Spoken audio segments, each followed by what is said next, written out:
I appreciate the notion of agency, that we're not bystanders in the world. It's decisions, not conditions, that determine our fate and future. And that fundamental notion of agency, I think, is important more broadly. And I think that goes to some of the issues around, victimization. And I see a lot of that, respectively, on the right, increasingly, even with Trump often approaching things from that sort of mindset. What do you mean? What do you mean for Trump? I think there's sort of the grievance.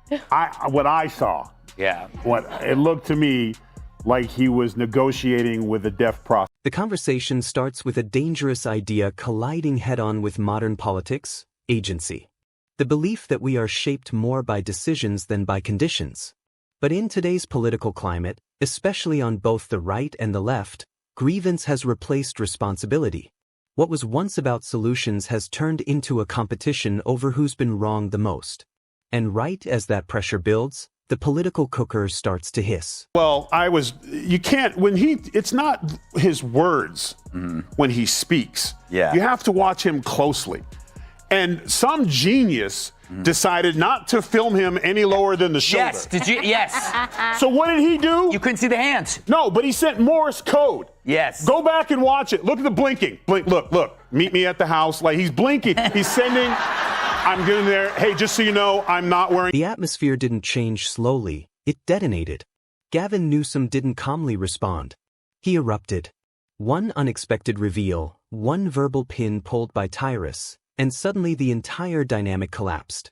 What should have been a controlled political exchange turned into raw reaction. You could feel it. The balance was gone, and the audience knew something had snapped. Gavin Newsom he just all around sucks. Yeah. He's just, you gotta be good at something. Yeah.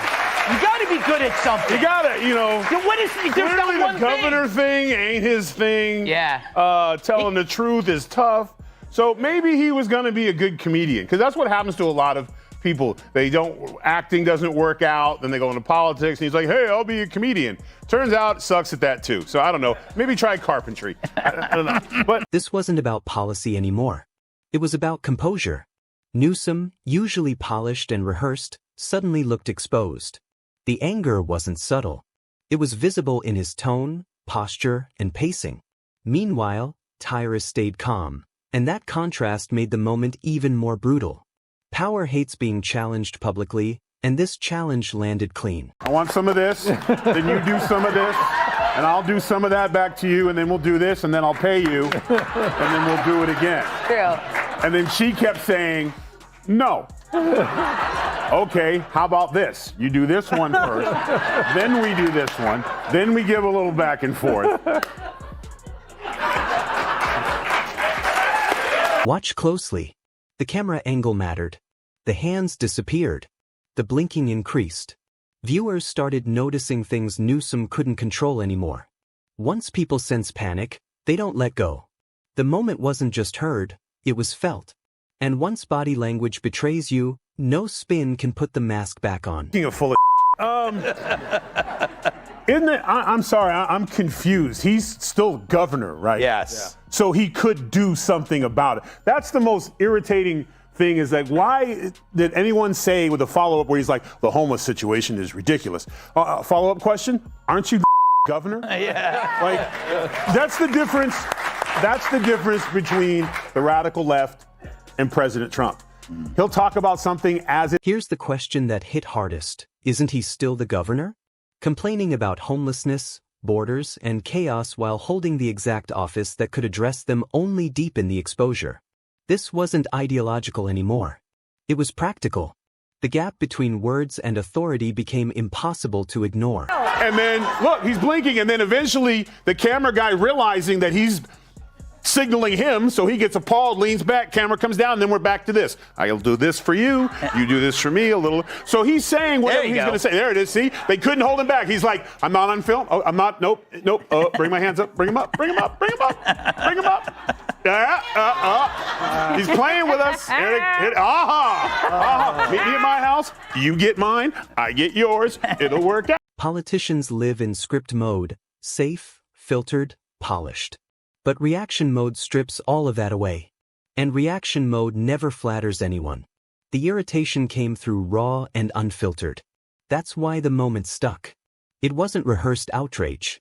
It was instinct slipping past years of media training. But his hand gestures matched the words coming out of his mouth. Right. Yes, If the president was like, we want peace in the Middle East, you know what I'm saying? You would be like, Right, and like, That's it. That it is. It's the contrast. yeah, like It's Gavin, his hands are aggressive. You know, Yeah. we've had a lot of theories. One, it was a bad negotiation with a deaf hooker. You know, now he doesn't want to pay for, you know, Do you have a problem with deaf hookers? he does because Once the clip escaped, it was over. Memes, edits, slow motion breakdowns. The internet did what it always does. Defenses only made it worse. Every explanation reminded people that something had gone wrong in the first place. The eruption became the headline, not the argument. days later, Story of everybody. 99% no one's crossed. They're standing at the border like, you go. No, that, you go. Like, no one wants to go.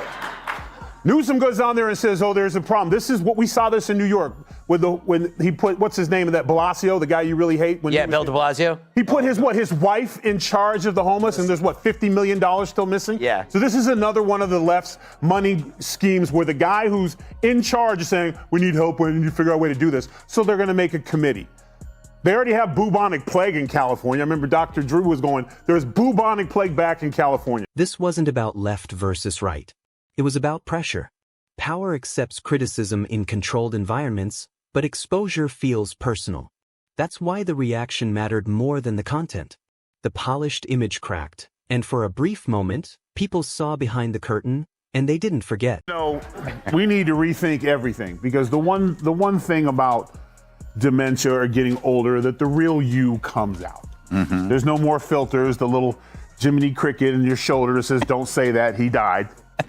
So now it's just unfiltered. So now we have to go back. I think Corn Pop got a bad rap. Yes. Pretty sure Corn Pop's name was Cornelius, Yes. and Joe was trying to tell him how cool his hair is when it gets wet. Politics will move on. Another controversy will replace this one. But moments like this don't disappear, they resurface. Every future calm response will be measured against that flash of irritation. Because audiences don't remember every detail. They remember the feeling of watching control slip in real time. And once that happens, the image is never quite the same again.